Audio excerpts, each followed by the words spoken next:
All 8,849 meters of it. What a feat.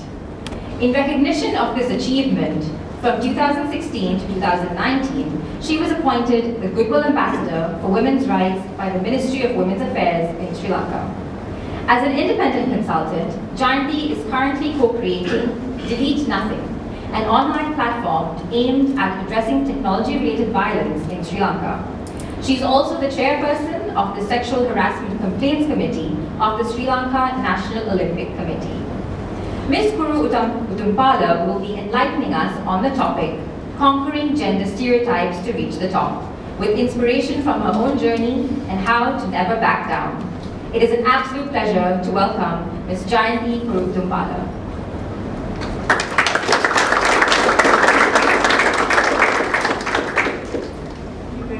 For that very generous introduction. Good afternoon, everyone. Vanakkam, Ayubowan, Assalamu alaikum. I hope you all have had a good lunch, at least before this session today. Okay. So what I want to talk about to you is, I'll talk a little bit about climbing this mountain, which happened in 2016.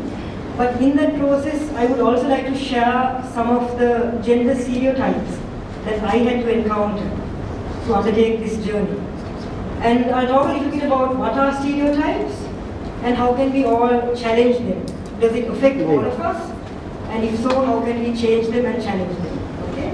But before climbing any journey, just like your A-levels, when you are doing your A-levels, you can't do your A-levels unless you've already done your O-levels, right? You need to go stage by stage.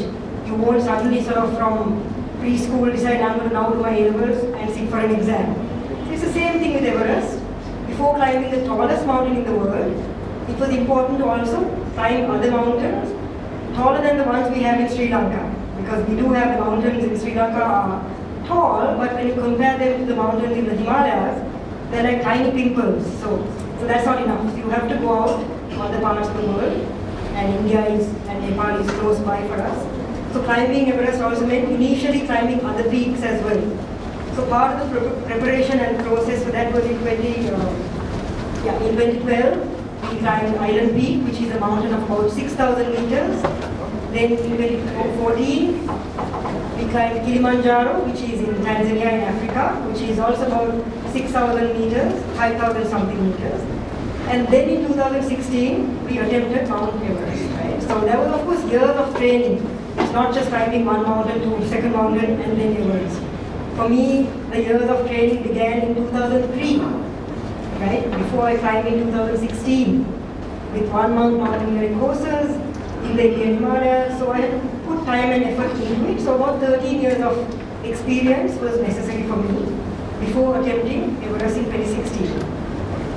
Then I'll talk a little bit about the life at during this journey. You can see here, you can see there's a photograph here, this picture at the back. This is Mount Everest right here. And this actually, I don't know if you can see clearly at the bottom, there are these tiny yellow dots. So that is actually what's called Everest Base Camp. Has anyone heard about Everest Base Camp? Hands up if you've heard about it, yeah? Okay. Maybe you have friends, there are some schools in Colombo which have sent teams of students to Everest Base Camp. So base camp is also actually a 2-week journey. It's not a journey that you can do in 1 day or 2 days. It takes about 2 weeks just to get to base camp. So you can see the size of the mountain and the size of this camp, right? It's so tiny, right? But it's also a very large camp. And then you can, if you keep clicking a few more, please. Yeah, you can see here that's base camp. Then you can see the Kumbu ice fall somewhere in the center. So there's Kumbu ice fall right here. I'll explain about the ice fall, and then we have the summit up there, right? So then a little bit about life at base camp. Next slide, please. So when you get to, this is a close-up photograph of base camp. You can see again, those are the tents that we would live in. Now to climb Everest, can anyone guess how many days it takes to climb this mountain? Just someone here, anybody? Shout your answer. How many days do you think? How many? Like 300 days? No, thankfully not 300, okay. 2 weeks? go higher than 2 weeks, more than 2 weeks? 60 days. 1 month, yeah, 60 days. Someone said 60 days, yes. So actually 2 months, right? That's a bit odd, right? In Sri Lanka, you can climb any mountain in the same day and come back down. So this mountain, it takes a long time, and there's a certain reason for that. And anyone climbing Everest, that would be the amount of time it takes, right?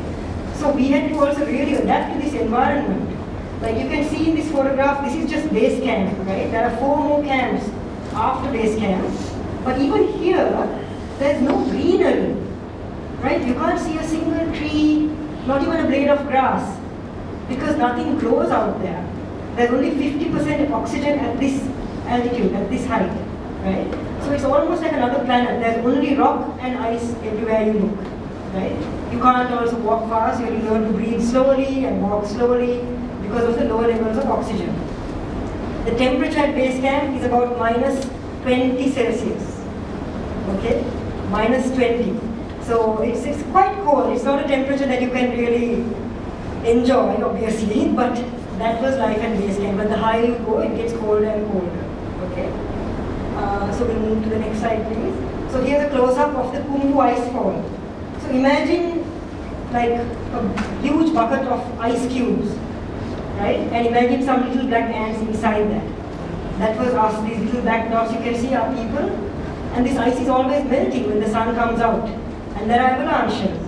So we had to keep crossing these areas before an avalanche comes and could bury you alive, which it actually did in 2014. So there are lots of dangers in this journey also, which we had to face. Next slide, please. Here you can see some parts we had to cross via ladders, vertically and horizontally, because there were crevices. And these are like cracks in the ice. They're so deep that you can't even see the bottom. But you had to cross over ladders, and that was the only path. There's no other path, right? So I was quite scared very often. People think, oh my gosh, she's fearless. But no. I was really scared. There was a lot of fear also, right? Now we have come to a part called the dead zone, which is another part of this journey, which, I mean, is called the dead zone for a very real reason, because at this altitude, at 26,300 feet, we are now above the clouds, right? So the clouds are actually below us. We walk through the clouds. At this height, your body begins to deteriorate because there's only 30% of oxygen in the atmosphere. And the temperature is about minus 50, minus 60 Celsius, beyond an imaginable amount, right? At this point we are wearing, you can see on my face here, you can barely see my face because of the mask we have to wear, like ski goggles. And we have to wear that because it's so cold that if you don't wear it, your corneas in your eye can freeze and you can go blind in a few days, right? And I'm also wearing an oxygen cylinder here. By this time you're wearing an oxygen mask and you have to carry your oxygen cylinder in your backpack because you're breathing via the help of a cylinder, right? And then of course this big suit. We also have to wear gloves all the time. If you remove your gloves for a few minutes, you can get frostbite, which means your nerve endings on your fingertips can die and you have to then amputate your limbs. So there's no room for any mistake, right? You have to make sure you've learned about what you're doing and you're doing it correctly, right? Next slide, please. So this is a photograph of me on the summit at the top of the world here. I got there at 5 o'clock in the morning, 5 a.m., 21st of May 2016. And I do have a photograph with my parents, who I took that photograph with me all the way to the top. My father actually had passed away 2 years before this journey, but I knew that he was with me throughout this journey. And even in my childhood, like I know that I was able to get to the top of this mountain also because of the upbringing I had, where I was actually encouraged to climb trees growing up, right? I was never told, oh, you're a girl, you need to behave like a girl and stop climbing trees, even after puberty, which many girls are told. Don't play sports, don't get dark in the sun, right? After a certain age, right? Boys have more of a chance for sports, but girls are often not told not to. But I was given that opportunity. In fact, my father is the one who taught my brother and I both to climb trees safely and to come back down safely. So that was about like in terms of trying to learn whatever you're doing, do it safely is what he would say. And that's something that I learned throughout my life. Even I think to climb Everest, I'm glad I was fortunate to have had that support from my family. Now, there's a quotation here by Sir Edmund Hillary. Does anyone know who Sir Edmund Hillary is? Anybody? Have you heard of this name? Yes? He was the first person to climb. Yes, correct. So he and his Sherpa, Tenzing Norgay, they were the first two people in the world to climb Mount Everest. He's Australian. His Sherpa guy was Tenzing Norgay from Nepal. So something that Sir Edmund, he's New Zealander, sorry, not Australian, he's from New Zealand, right? Something that he said actually resonates with me. He said, it is not the mountain we conquer, but ourselves. Because a lot of people actually say, oh, look at Jaynthi, she has conquered Everest. And I always say, I never conquered anything. I never conquered the mountain. I cannot conquer nature. Because it's too powerful to conquer nature. It's like saying you conquered the floods. Every year we have floods. But we know how many people's houses get washed away from the floods, right?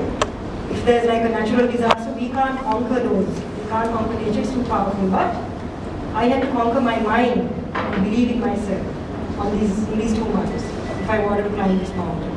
I had to also conquer, next slide please, just 2 more clips there. I had to also conquer my fears because I was very scared. My biggest fear actually was that I wouldn't come back alive from this journey. Every year people die trying to climb Everest. And there are about 200 dead bodies close to the summit of the mountain of people who tried but did not follow all the rules correctly or did not turn back when they should have and lost their lives. So I was very, very scared. Right? I even wrote my last will before I went. But it was also something I was very passionate about. It's been a childhood dream and I wanted to somehow also climb this mountain. Right? And thirdly, I always say we also can conquer gender stereotypes. So I'm going to focus a little bit on this point here because before climbing this journey and during the journey and after the journey, there were many times I had to face gender stereotypes. So I'll give you a few examples. Before climbing, we had to get sponsorship. Now, just like for this event, there are many sponsors I noticed in order to put an event together. To climb the mountain also, it was quite costly and we needed sponsors. But there were a lot of questions. My climbing partner is Johan Pires, a guy. He was quite often asked, Machan, why are you climbing with this woman? Nobody in Sri Lanka has done this, right? She will fail, you will also fail. Because, oh, there's a woman doing it, how can she do this? No one in Sri Lanka has done it, right? And then someone even told me to my face, you're so tiny, how can you climb Everest? Right? Again, I was judged on my size. I was judged on my gender, because I'm a woman. People said, why are you doing it with her? Right? Or my size.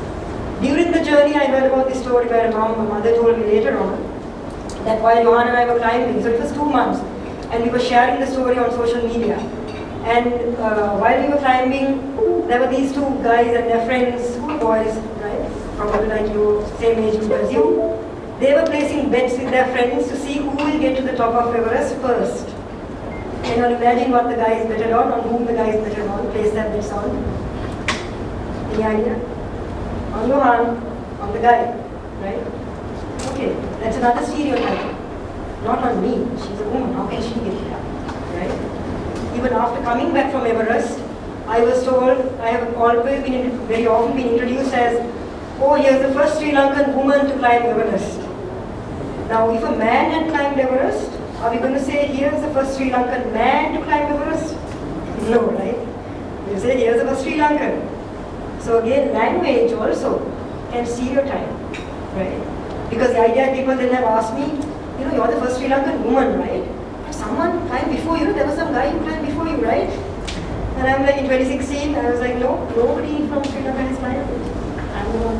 Like I had to tell them, no, I did it in 2016. So it's a bit like, oh, then they're like, oh my gosh, really? You climbed it, really? And then they look at me like, are you sure, you know? They can't believe it. So that's again a gender stereotype, where I'm stereotyped just because of my gender, right? So for me, something that has helped me challenge these stereotypes and face them and do what I'm passionate about regardless of the stereotypes is this concept called feminism, which maybe you have heard about it and maybe you have heard all the wrong things about it. There are many misconceptions also about this concept, right? So this is a very simple definition. Feminism is a radical notion that women are also human beings, right? And as human beings, We all feel love, we all feel pain, we all feel hunger, we all need to be treated with respect and equality, right? Not with difference just because of our gender, right? There's one more definition about feminism. Anyone who accepts that discrimination exists in the family, in public, at the workplace, or on the street, anywhere, and takes action against it is a feminist. So in the feminism, there are many kinds of feminism. The feminism I believe in is this feminism, which means all of you, even boys, can be feminists. It simply means you see something unjust happening around you, and just based on gender, it can even be on racism, on ethnicity, right, on where someone is from, if they're lower, if different working class. It could be for various reasons, but you're seeing something unjust, and you're doing something to prevent that, to stop that. You can also be feminist, right? So for me, feminism is what taught me that women are strong. Because as a feminist, people think, oh, feminism, these ones are the ones who hate men.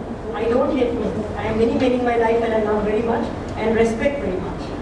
So feminism is not against men, but feminism is against a concept called patriarchy. Next slide, please. Which you can see in this photograph. Here's an example of patriarchy. So there's a cartoon here, and it says, okay, gentlemen, next on the agenda, should we give women equality? Can anyone tell me what you see in this photograph? Is there anything wrong with this cartoon? Anybody at all? Exactly. There are no women around that table. This is like our parliament, right? No, there are few women, but majority of the population of the country, we have 52% women. How many women are in parliament? Right? About 5%. Very few. So decisions also need to be made by women. So patriarchy is a society or system of government in which men hold the power and women are excluded from it. So it's basically saying all these rules about women being weak, about men being stronger than women, right? These stereotypes are created by patriarchy. So that is what feminists try to bring down and try to dismantle. Patriarchy, right? Not men. But men are in that space, but it's this system called patriarchy. So we have to understand the difference there. Now, for example, I'll give you an example. I think the next slide just talks about how does patriarchy, before that, when we talk about patriarchy, one example is, okay, so we have a statement that says, you might have heard this quite often, oh, women are so weak, right? Carrying something, they can't carry heavy things, right? But guys are stronger, give them 20 kilos, they'll carry, no problem. Girls, don't give them to carry heavy things. But think about it, in the tea estates, you have all been to Nuwara, Bandar, Manhattan. You've seen those women in the tea who are plucking tea. They're actually old enough to be your grandmother, even old enough to be my grandmother. They're elderly women. They're barefoot. They're on these steep slopes. And they're plucking tea every day. Can you guess how many kilos they're carrying on their backs? Any guesses? 30 kilos, so about 20 kilos. So go home today and try carrying 20 kilos for about at least 2 hours and see how you feel. Right? And we say women are weak. So is it true that women are weak? No, you just have to look at people around you. Who are the women who carry firewood on their heads? In our rural parts, not in Colombo, but out of Colombo. You all have traveled out of Colombo, you would have seen women carrying tall piles of firewood. That's all heavy work, right? And we say women are weak. Many years ago, for example, there were these notions that said that, oh, women should not be able to vote, right? Now we know that there is universal franchise, which means when you're above 18, anyone, if you're a man or a woman, you have the right to vote. But in the early 19th century, women could not vote because patriarchy decided that women are too silly, too stupid to think for themselves to be able to make such a serious decision as voting the ruler for the country. That was the thinking, patriarchal thinking. Right? Even education, women were not allowed to go to schools. Can you guess, like Harvard University, after they opened their doors to students, how many years did it take Harvard to allow women into their university? Any guesses? how many years after? So they opened their doors to male students, and then it took them 237 years later. 237 years later, women were only then allowed to go into Harvard University. It took that long to imagine and to understand that women are also equal and need access and have a right to education. But these things didn't just happen. Women demanded over years the right to vote, the right to education, and now all of us enjoy this, right? But so what we can also see is that these patriarchal stereotypes do change over time. They're not fixed in stone, right? Many years women didn't have the right to vote, now they can vote. Women couldn't go to college, university, now they can. Or school, now they can. So just like that, there are many stereotypes that can be changed by all of us. Now, it affects girls because I was talking about, when I came back from Everest, I was invited to many schools to share this story, and my climbing partner, Johan, and I would both go and share the story of climbing this mountain and all the life lessons we learned. And we were speaking at a school in Kurunagala, which was a small government school, and then there were these, when we finished our joint presentation, there were these 5 little girls who came up to me. They were like the ages of 11, 12 and 13.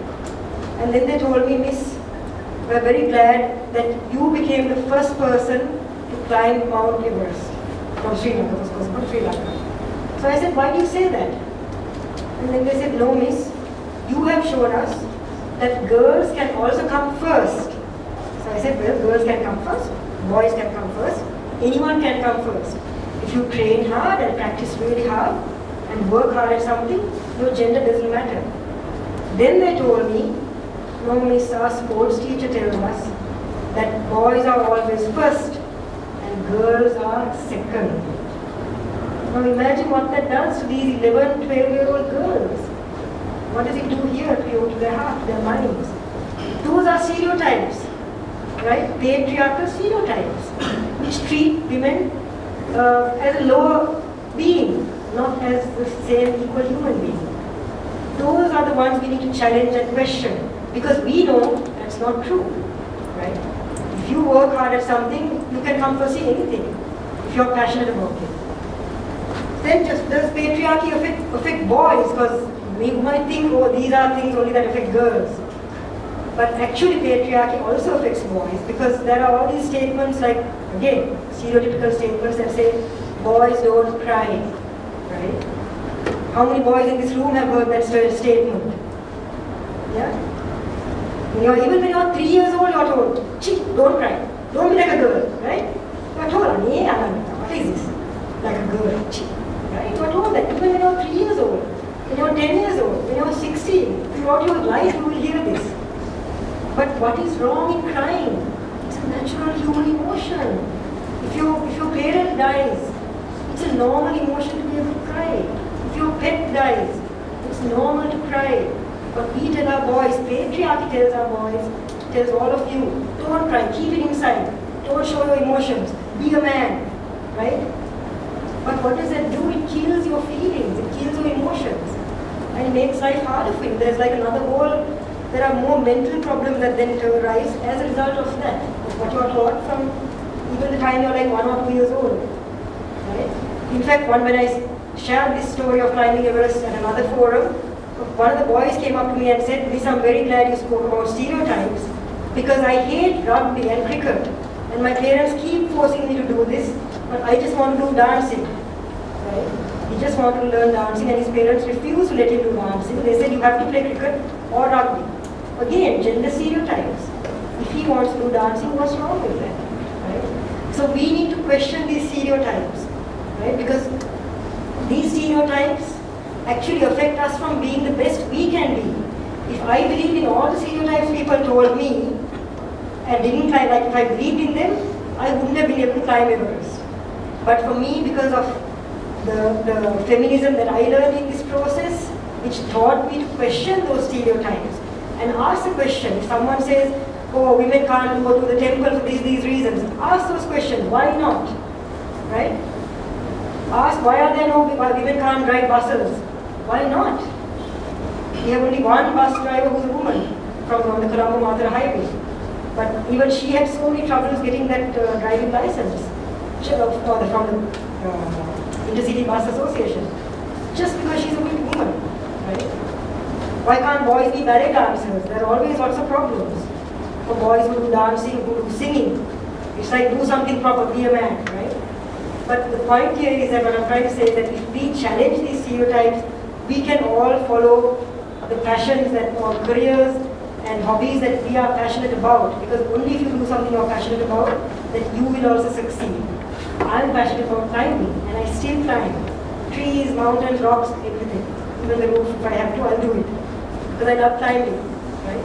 And I'm fortunate my parents didn't tell me, don't climb, you're a girl. So I'm just telling you and asking all of you, these stereotypes, we can change them because actually society has created them. And all of you, all of us are in this society, so we need to question them and we need to challenge them. So on that note, I would like to wish all of you the best of luck for your upcoming exams, hope you will be soon, and also wish you all the strength and courage you need to keep challenging these stereotypes and keep raising these questions. Thank you very much.